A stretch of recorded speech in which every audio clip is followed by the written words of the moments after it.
PadreIdi.com presenta Un faro en el horizonte. Historias de un santo. 23 de septiembre. Padre Pío de Pietrelcina. En cuanto a mí, Dios me libre de gloriarme si no es en la cruz de nuestro Señor Jesucristo. Padre Pío de Pietrelcina, al igual que el apóstol Pablo, puso en la cumbre de su vida y de su apostolado la cruz de su Señor como su fuerza, su sabiduría y su gloria. Inflamado de amor hacia Jesucristo, se conformó a Él por medio de la inmolación de sí mismo por la salvación del mundo. En el seguimiento y la imitación de Cristo crucificado, fue tan generoso y perfecto que hubiera podido decir: con Cristo estoy crucificado, y no vivo yo, sino que es Cristo quien vive en mí. Derramó sin parar los tesoros de la gracia que Dios le había concedido con especial generosidad a través de su ministerio, sirviendo a los hombres y mujeres que se acercaban a Él, cada vez más numerosos, y engendrando una inmensa multitud de hijos e hijas espirituales. Este dignísimo seguidor de San Francisco de Asís nació el 25 de mayo de 1887 en Pietrelcina, arquidiócesis de Benevento, hijo de Grazio Forgione y de María Giuseppa de Nuncio. Fue bautizado al día siguiente, recibiendo el nombre de Francisco. A los 12 años recibió el sacramento de la confirmación y la primera comunión. El 6 de enero de 1903, cuando contaba 16 años, entró en el noviciado de la Orden de los Frailes Menores Capuchinos en Morcone, donde el 22 del mismo mes vistió el hábito franciscano y recibió el nombre de Fray Pío. Acabado el año de noviciado, emitió la profesión de los votos simples y el 27 de enero de 1907 la profesión solemne. Después de la ordenación sacerdotal recibida el 10 de agosto de 1910 en Benevento, por motivos de salud permaneció en su familia hasta 1916. En septiembre del mismo año fue enviado al convento de San Giovanni Rotondo y permaneció allí hasta su muerte. Enardecido por el amor a Dios y al prójimo, Padre Pío vivió en plenitud la vocación de colaborar en la redención del hombre, según la misión especial que caracterizó toda su vida y que llevó a cabo mediante la dirección espiritual de los fieles, la reconciliación sacramental de los penitentes y la celebración de la Eucaristía. El momento cumbre de su actividad apostólica era aquel en el que celebraba la Santa Misa. Los fieles que participaban en la misma percibían la altura y la profundidad de su espiritualidad. En el orden de la caridad social, se comprometió en aliviar los dolores y las miserias de tantas familias, especialmente con la fundación de la Casa del Alivio del Sufrimiento, inaugurada el 5 de mayo de 1956. Para el Padre Pío, la fe era viva. Quería y hacía todo a la luz de la fe. Estuvo dedicado asiduamente a la oración. Pasaba el día y gran parte de la noche en coloquio con Dios. Decía: en los libros buscamos a Dios, en la oración lo encontramos. La oración es la llave que abre el corazón de Dios. La fe lo llevó siempre a la aceptación de la voluntad misteriosa de Dios. Estuvo siempre inmerso en las realidades sobrenaturales. No era solamente el hombre de la esperanza y de la confianza total en Dios, sino que infundía con las palabras y el ejemplo estas virtudes en todos aquellos que se le acercaban. El amor de Dios le llenaba totalmente, colmando todas sus esperanzas. La caridad era el principio inspirador de su jornada: amar a Dios y hacerlo amar. Su preocupación particular: crecer y hacer crecer en la caridad. expresó el máximo de su caridad hacia el prójimo, acogiendo por más de 50 años a muchísimas personas que acudían a su ministerio y a su confesionario, recibiendo su consejo y su consuelo.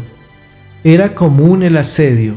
Lo buscaban en la iglesia, en la sacristía y en el convento, y él se daba a todos, haciendo renacer la fe, distribuyendo la gracia y llevando luz, pero especialmente en los pobres, en quienes sufrían y en los enfermos. Él veía la imagen de Cristo y se entregaba especialmente a ellos. Ejerció de modo ejemplar la virtud de la prudencia, obraba y aconsejaba a la luz de Dios. Su preocupación era la gloria de Dios y el bien de las almas. Trató a todos con justicia, con lealtad y con gran respeto. Brilló en él la luz de la fortaleza.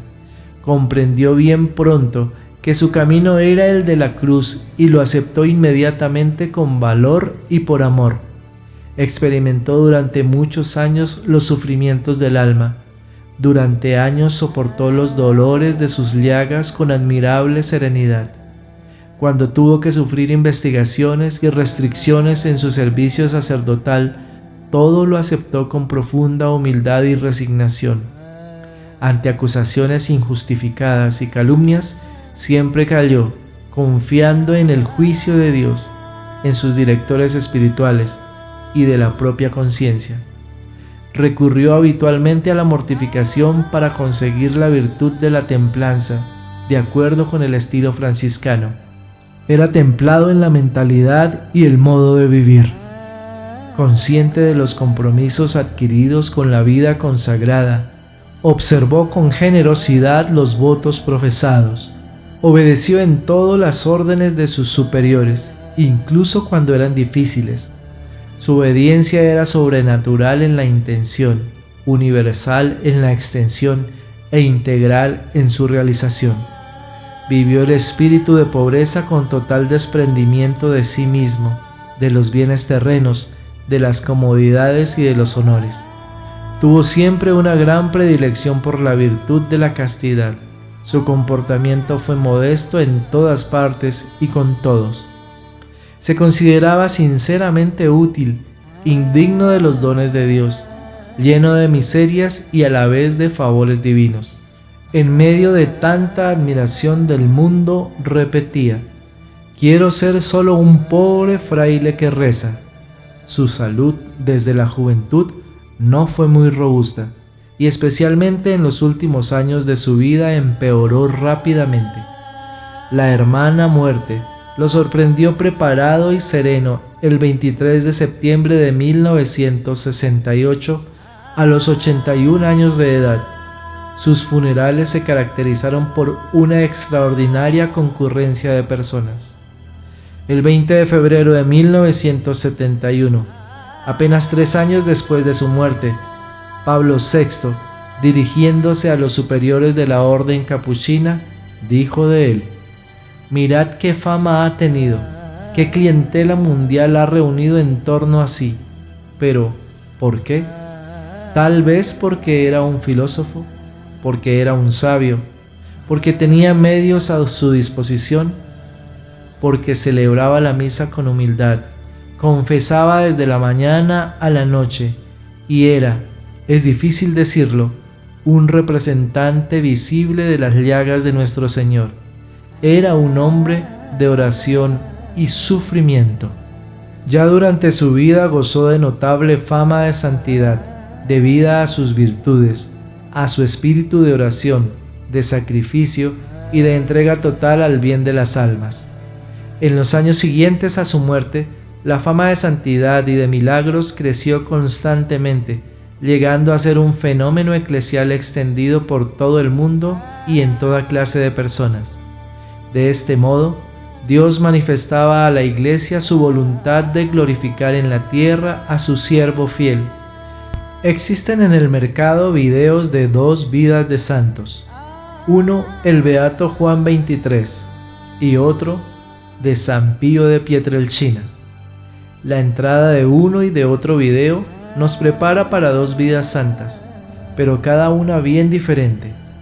el niño que es Juan 23, todo serenidad, y en la vida del niño que es Pío de Pietrelcina se anuncia la tragedia, un niño deliciosamente candoroso, espantado, huyendo de un perro que le persigue furibundo, presagiando acontecimientos extraordinariamente dolorosos y a la vez dotado de unos carismas impresionantes. El Rottweiler estará presente durante toda la película, denotando la presencia feroz del maligno en la vida entera de aquel hombre elegido, calumniado en su comunidad, en su curia capuchina y en la cúpula más alta de la iglesia. Todo nos lleva a deducir que Dios es un artista formidable que no permite los clichés en sus criaturas y que a la vez que nos destina a nuestras misiones respectivas, va preparando nuestra psicología y nuestros ambientes de manera admirable y que después de acontecidos nos inducen a admirar la sabiduría con que obra sus maravillas. Dios fue preparando a Pío de Pietrelcina. Los acontecimientos vitales extraordinarios de tan gran alcance que él tuvo que protagonizar siempre llegan acompañados de una propedéutica anterior, como ocurrió con los niños de Fátima con la visión primera del ángel, con Santa Teresa de Jesús con su oración de unión, de quietud y éxtasis iniciales en privado, hasta llegar a sus levitaciones y transverberaciones, con San Francisco de Asís, quien antes de la impresión de las llagas vivió dramas y noches oscuras preparatorias del enorme acontecimiento, el más parecido al reservado para San Pío de Pietrelcina, que les hace más semejantes a Cristo crucificado. En 1910, Pío de Pietrelcina tuvo un éxtasis en el que sintió un dolor agudísimo en las manos y en los pies. En 1912, después de la misa, sintió que le herían el corazón con un dardo de fuego, tan vivo y ardiente que, según escribió a su director espiritual, pensó que se moría. Estos trances eran seguidos de noches oscuras del espíritu, profundas y negras, dolorosísimas. Corresponden al estadio de las sextas moradas de Santa Teresa. El 30 de mayo de 1918, el Padre Pío recibe la herida de amor que le hace exclamar: Dios mío, bien mío, ¿dónde estás? No te encuentro. No te conozco, pero no puedo dejar de buscarte, vida de mi alma, que se está muriendo, mi Dios y mi todo. No puedo decirte otra cosa que esta: ¿por qué me has abandonado? Fuera de esto, yo ignoro todas las cosas, hasta ignoro el vivir ya mi propia vida. El 5 de agosto de 1918, confesando a sus muchachos, de repente se sintió dominado por el terror a la vista de un personaje celeste que le imprimió en la inteligencia. Tenía en su mano un instrumento como una larga lámina de hierro, con una punta muy afilada rematada en fuego. El personaje lanzó el arnés con gran violencia sobre el alma de Pío, que gritó con un desgarrado lamento, pues se sintió morir.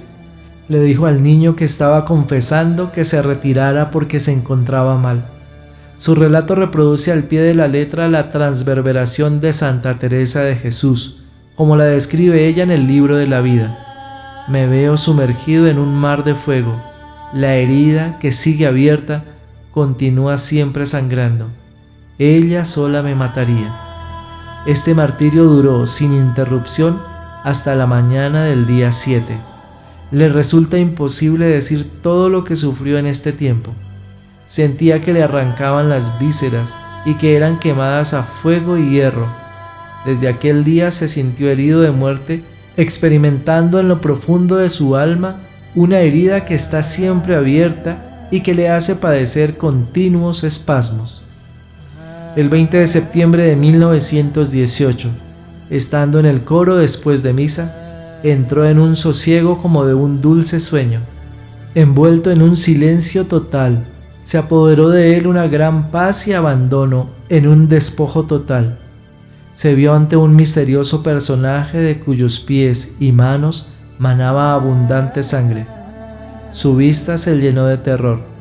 Se sintió morir y parecía que el corazón se le salía del pecho. Desapareció el personaje y entonces se percató de que sus manos, pies y costado estaban traspasados y manaban sangre a borbotones.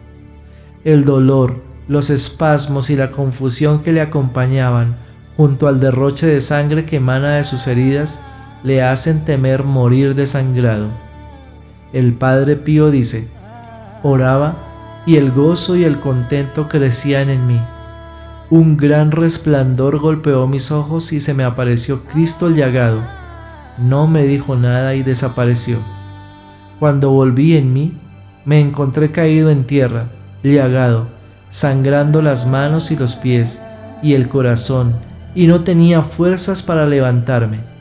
Arrastrándome como pude, logré llegar a mi celda, atravesando el largo corredor. Todos los padres estaban fuera del convento. Me acosté y pedí ver de nuevo a Jesús. Cuando entré dentro de mí y me di cuenta, miré despacio mis llagas y prorrumpí en himnos de adoración y acción de gracias. Su estigmatización tiene el mismo origen y el mismo fin que la de Cristo: el amor, la salvación del mundo, que los hombres lleguen al reino de Dios. El amor al reino, esta es una frase fácil de pronunciar, pero difícil de entender, tal cual la vive el corazón de un santo. Hoy decimos que todo puede ser amor del reino y que todo es trabajar por el reino, y movilizamos organismos complicados, material de todas clases, en favor de una idea más o menos digna. Pero a estos movimientos casi siempre les sobra nerviosismo y confusión interior. Rara vez hay en el fondo la firmeza sencilla y jugosa de la vivencia del amor. Por eso abortan o se quedan a mitad de camino tantas iniciativas emprendidas por amor del reino, que hacen mucho ruido, pero pocas transformaciones. Todo se queda en efectos humanos, resultados averiados por la razón de que el fondo de las almas solo lo toca Dios. En agosto de 1224, Francisco se retiró con 3 compañeros para ayunar 40 días. Durante el retiro, los sufrimientos de Cristo se convirtieron en el tema de sus meditaciones. Mientras oraba, tuvo la visión del serafín, y aparecieron en su cuerpo las señales visibles de las 5 llagas del crucificado. Un día se le apareció un ángel y le dijo: vengo a confortarte y avisarte para que te prepares con humildad y paciencia a recibir lo que Dios quiere hacer de ti. Estoy preparado para lo que Él quiera, respondió. Por la mañana del 14 de septiembre, fiesta de la Santa Cruz, antes de amanecer, estaba orando de cara a oriente y pedía al Señor experimentar el dolor que sintió a la hora de su pasión, y en la medida de lo posible, aquel amor sin medida que ardía en su pecho, cuando se ofreció para sufrir tanto por nosotros, pecadores, y también que la fuerza dulce y ardiente de su amor arranque de su mente todas las cosas, para que muera por amor a Él, ya que Él se ha dignado morir por amor a mí. De repente, vio bajar del cielo un serafín con 6 alas. Tenía figura de hombre crucificado. Francisco quedó absorto, sin entender nada, envuelto en la mirada bondadosa de aquel ser que le hacía sentirse alegre y triste a la vez, y mientras se preguntaba la razón de aquel misterio, se le fueron formando en las manos y pies los signos de los clavos, tal como los había visto en el crucificado. No eran llagas o estigmas, sino clavos formados por la carne hinchada por ambos lados y ennegrecida. En el costado se abrió una llaga sangrante que le manchaba la túnica y los calzones. Explicaba Fray León que el fenómeno fue más palpable y real de lo que muchos creen, y que estuvo acompañado de otros signos extraordinarios corroborados por testigos que creyeron ver el monte en llamas, iluminando el contorno como si ya hubiese salido el sol. Algunos pastores de la comarca se asustaron, y unos arrieros que dormían Se levantaron y aparejaron sus mulas para proseguir su viaje, creyendo que era de día. El hermano León nos ha dejado con la bendición autógrafa del santo, que se conserva en Asís, una narración simple y clara del milagro. Describe el costado derecho del santo como mostrando una herida abierta por una lanza, mientras que sus manos y pies estaban atravesados por clavos negros de carne, cuyas puntas estaban dobladas hacia atrás.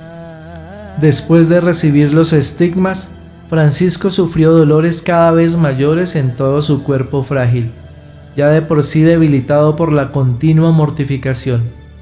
La diferencia de época, inicios del siglo XIII, creyente, religioso y sacralizado, le ahorrará a Francisco lo que el positivismo racionalista del siglo XX atormentó a Pío de Pietrelcina. Cuando un santo realiza una obra grande, siempre le mueve el amor al reino, unas veces por su elección y características de su personalidad, otras veces por pura y extraordinaria disposición divina.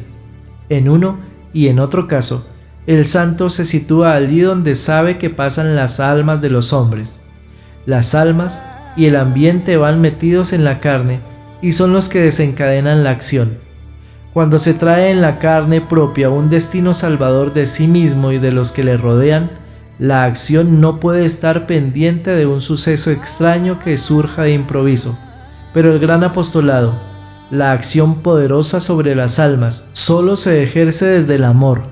Amor que es olvido de sí, amor que es caridad de filigrana, amor que es valoración de los demás, amor que es gratitud, generosidad, donación y no búsqueda de medros ni sociales, ni populares, ni eclesiales.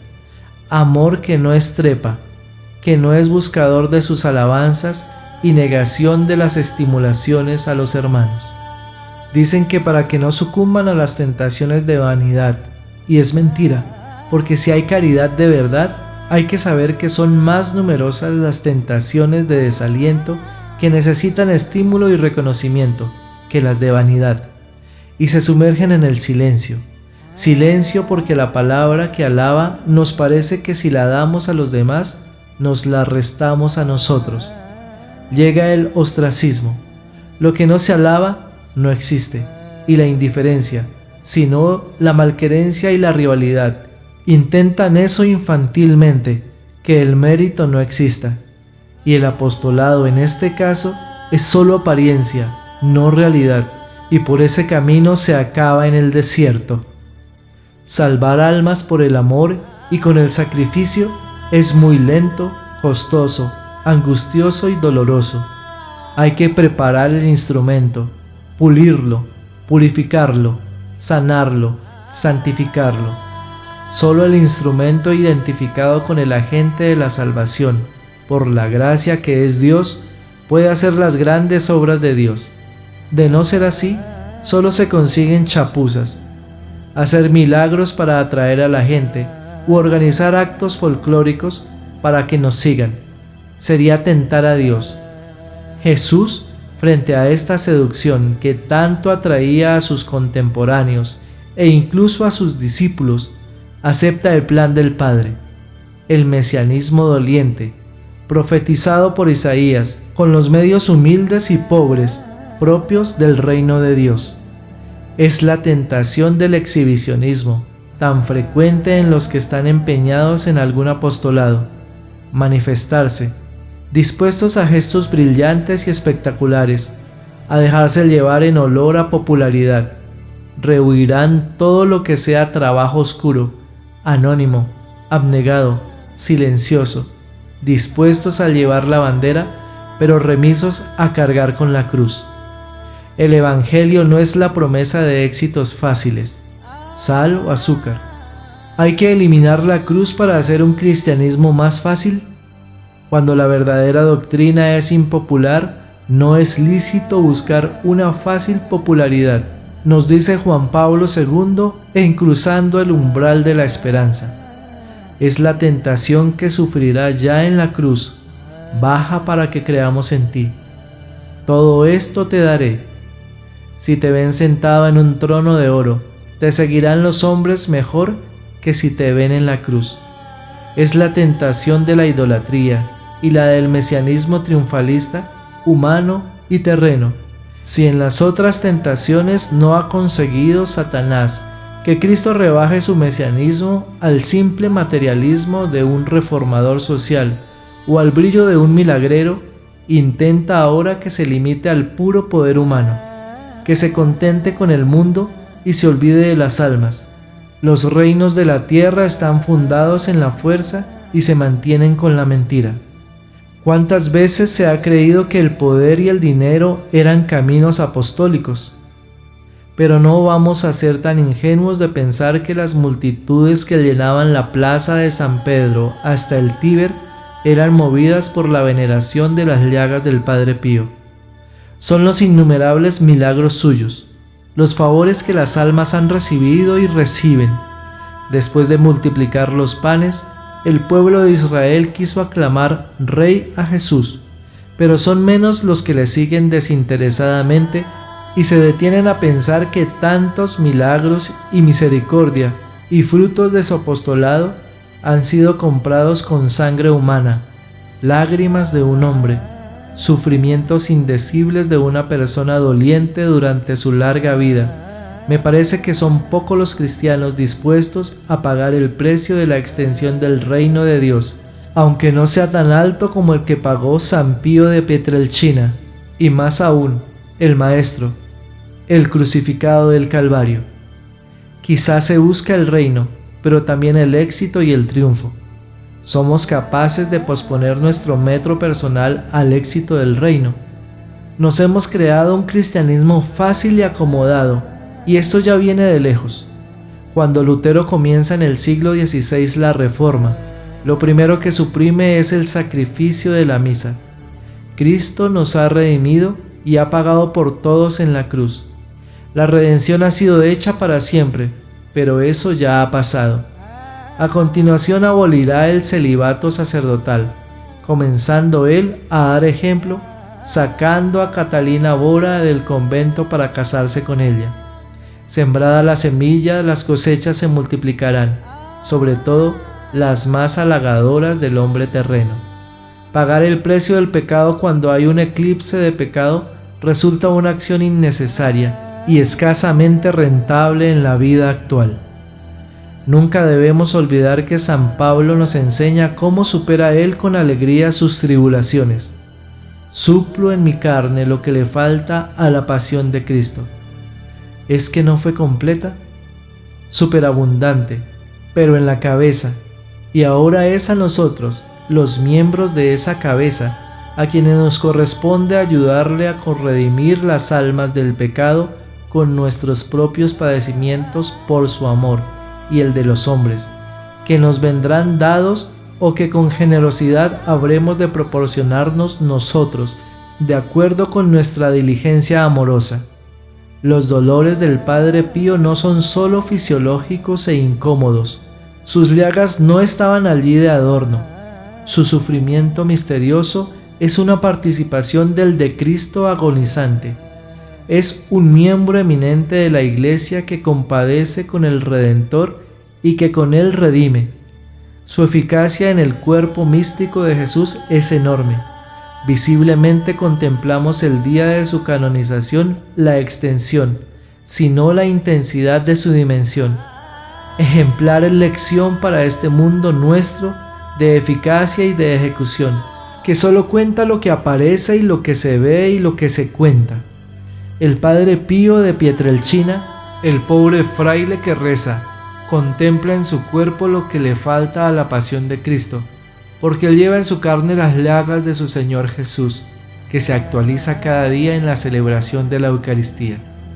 Por eso, Benedicto XVI, en el año dedicado a la Eucaristía, nos invita a meditar en el profundo e indisoluble lazo que une la celebración eucarística con el misterio de la cruz.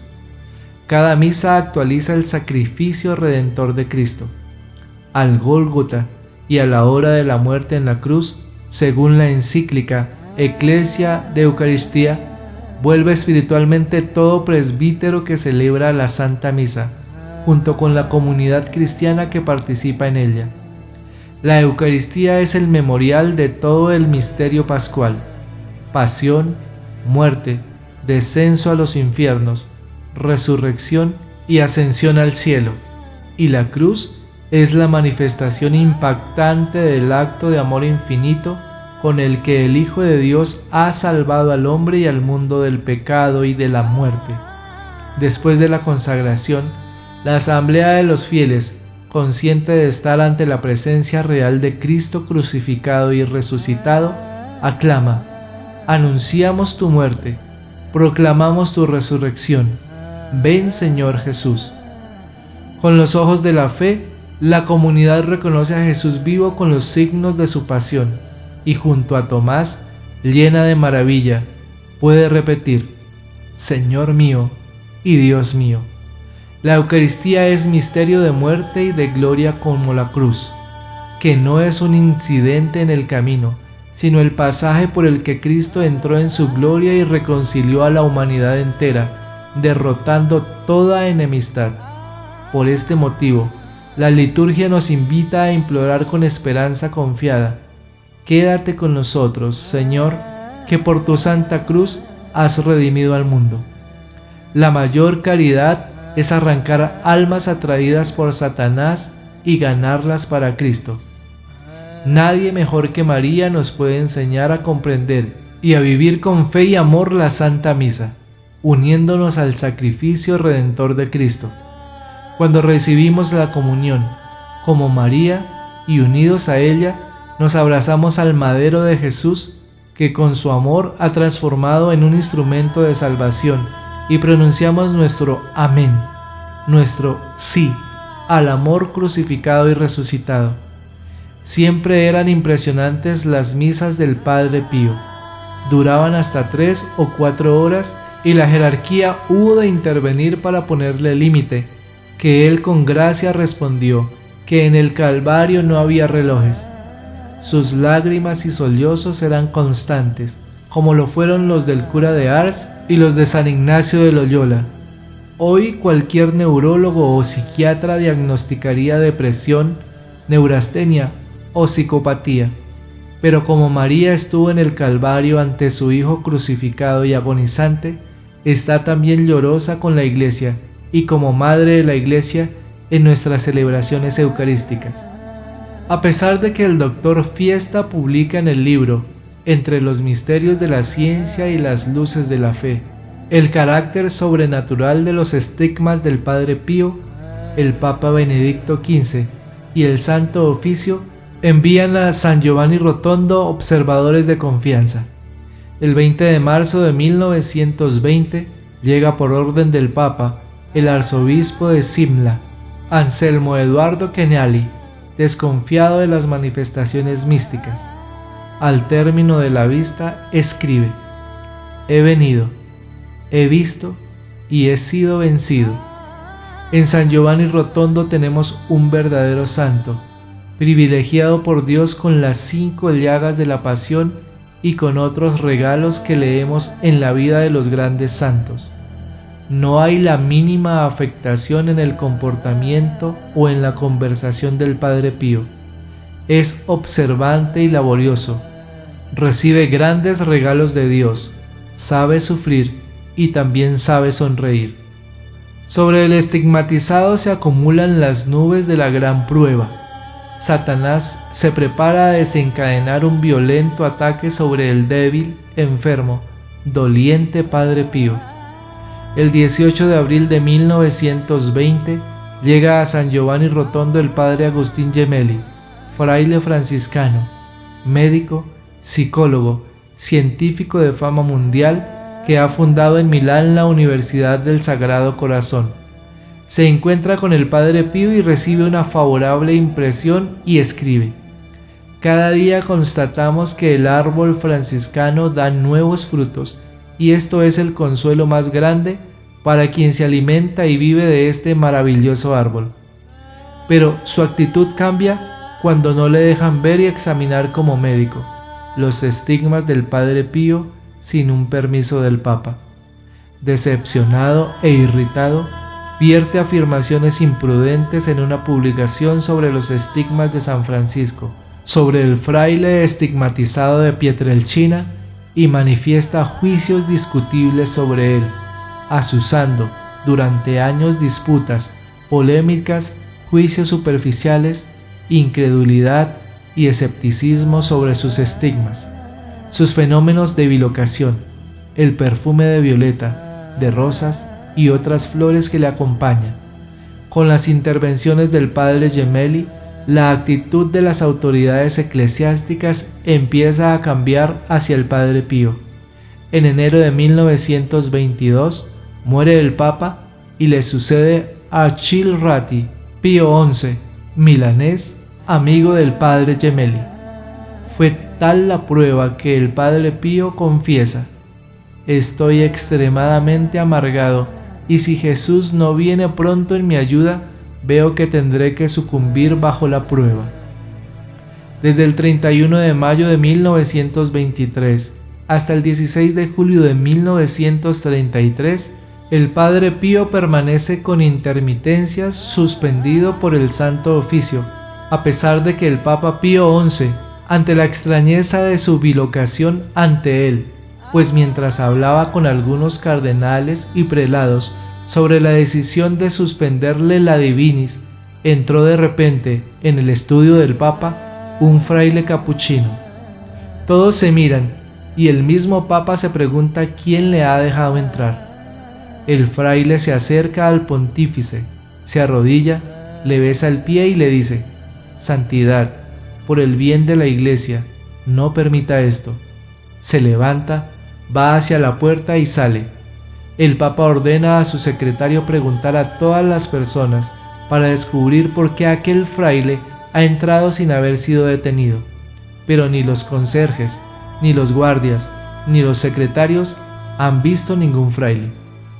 El Papa encarga al cardenal Zilli, amigo y admirador del Padre Pío, que pregunte al superior del convento de San Giovanni Rotondo si tal día, a la misma y a tal hora, el Padre Pío ha salido del convento.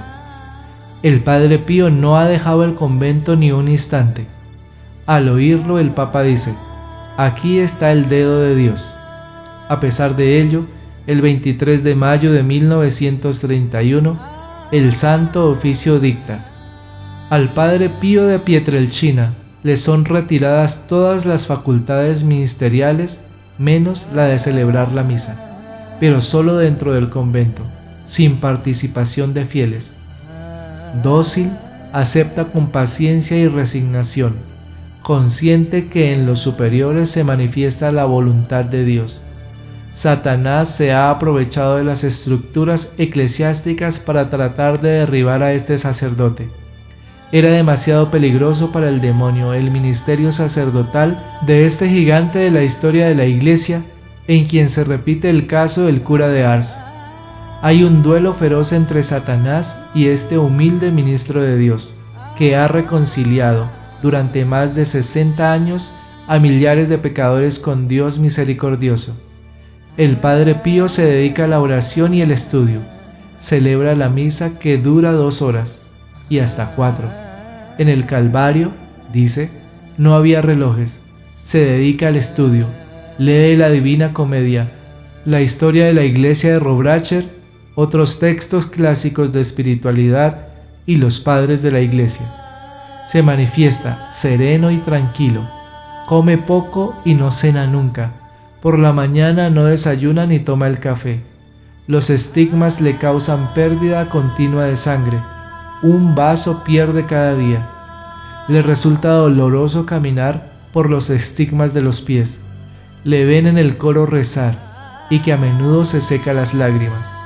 La figura dulce y tierna de su hija espiritual predilecta, Cleonice Morcaldi, que renunció al matrimonio dirigida por el Padre Pío a la santidad, es su consuelo durante el periodo del castigo del Padre Pío.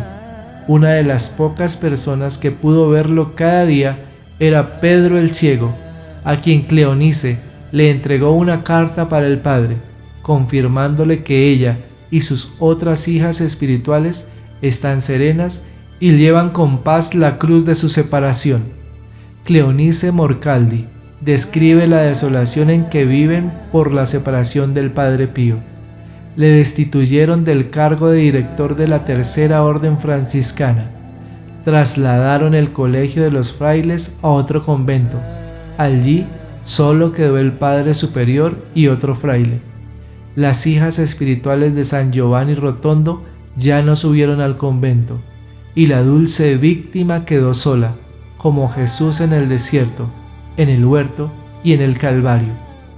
Para Juan Pablo II, canonizar al Padre Pío fue una satisfacción personal, pues siendo joven sacerdote en 1947, visitó al capuchino y se confesó con él.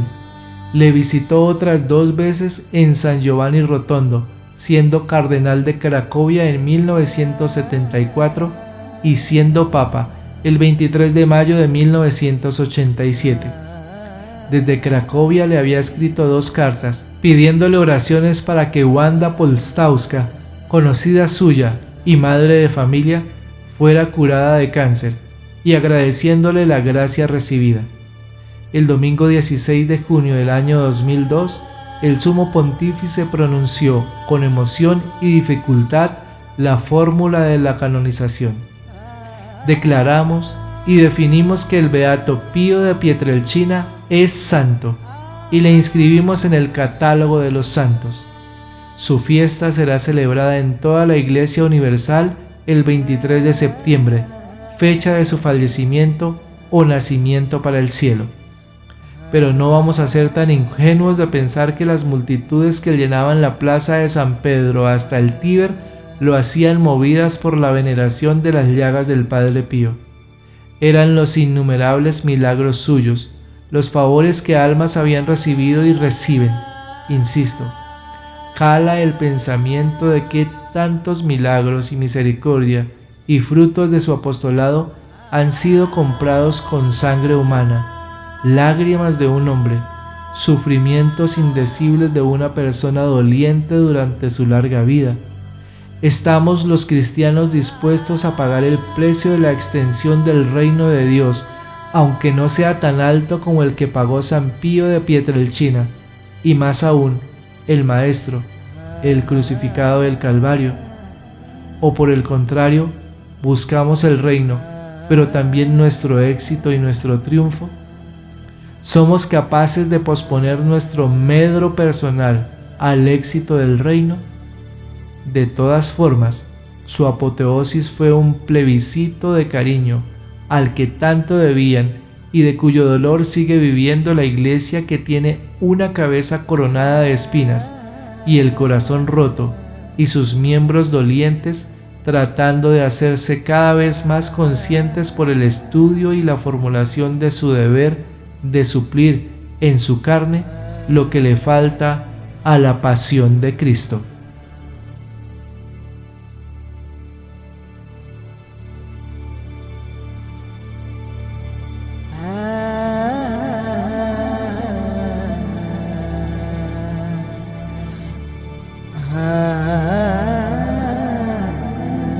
Al ingresar a la página padreiri.com encontrarás ayuda valiosa en cuanto a catequesis y oración.